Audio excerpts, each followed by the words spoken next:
P-n junction structure বা গঠন। পাতলা সিলিকন বা জার্মেনিয়াম ক্রিস্টালের এক প্রান্তে এন টাইপ সেমিকন্ডাক্টর এবং অন্য প্রান্তে পি টাইপ সেমিকন্ডাক্টর তৈরি করা হলে এদের সংযোগস্থলে একটি আয়নিক এরিয়া গঠনের মাধ্যমে পি-এন জাংশন সৃষ্টি হয়।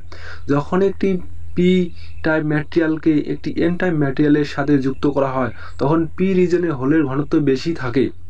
এর কারণে তা জাংশন ভেদ করে এন রিজিয়নে প্রবেশ করে।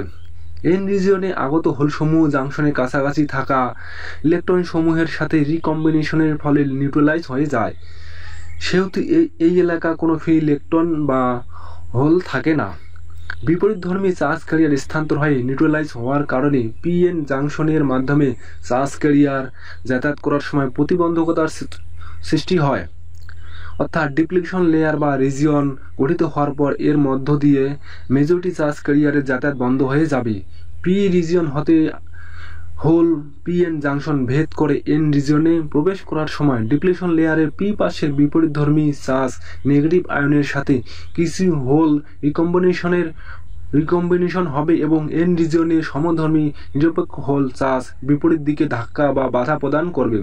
এই জন্য এই ডিপ্লিশন রিজিয়নকে স্পেস চার্জ রিজিয়ন বলে।